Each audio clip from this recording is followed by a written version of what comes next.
Hi guys, I'm Woodcraft Hamster and I thought I'd do just a very short video for you today, and that was to talk about storing wood. Now you may recognise this piece from one of my earlier videos. It's a piece of sycamore that I was given by a friend of mine who'd taken a couple of trees down in his garden and kindly saved it for me. Now I've had this for probably, it's got to be at least 5 or 6 months now, I suppose, but by the time I'm shooting this video.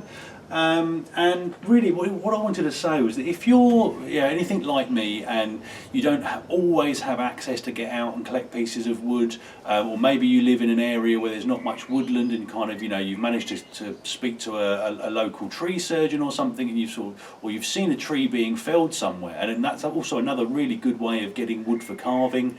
I've done it several times, kind of driving past somewhere or walking around in a local park.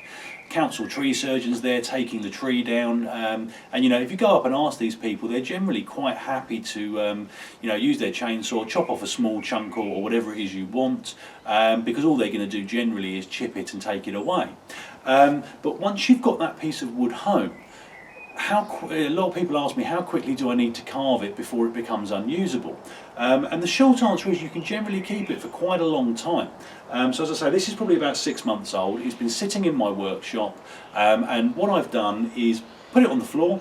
It's concrete floor in here anyway, and I've put a bin bag straight over the top of it that comes down to the floor. Now, one of the things you need to watch out for are things like mould. This one's not actually too bad. But when it's inside a sort of a pretty sealed environment, it can develop mould. I'll show you the other side. This is the bit that's been sitting on the floor, and you can see like a tiny little bit of it on there.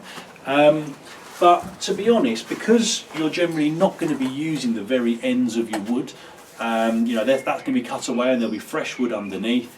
And as long as you keep it in that semi-sealed environment so that the moisture is not escaping from it, or at least not escaping too quickly, it will generally last quite a long time.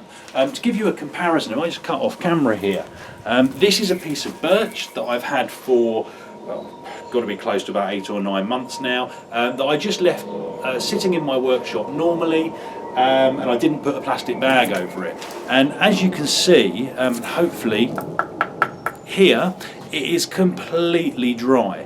Now you can carve with very dry seasoned wood, however it's not the nicest thing in the world, and it will blunt your tools a little bit quicker, and it's just a little bit more difficult to carve.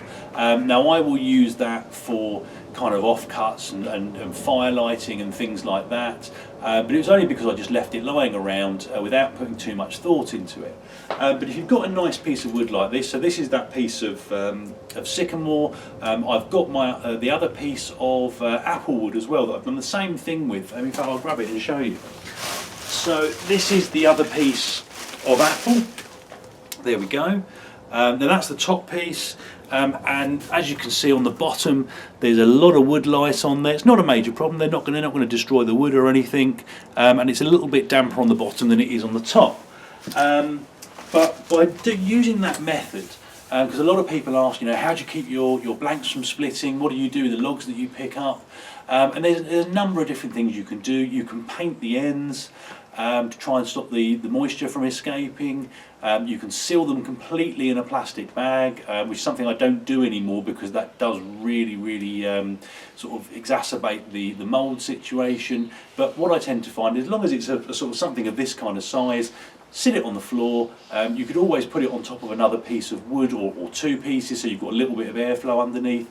And I just get a standard black bin liner, stick it over the top, and I can leave that for several months before I come round to using it.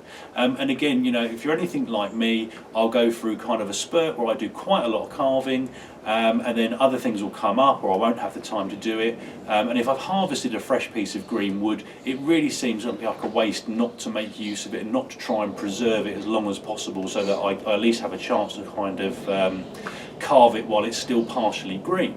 But anyway guys, just a very short quick video, just something that somebody asked me recently that I thought I'd do a bit of video about, but I hope it was useful, maybe gave you a few ideas. Comments and questions in the box below. Hit like and subscribe if you'd like to see more, and I hope you'll all join me next time. Thanks guys.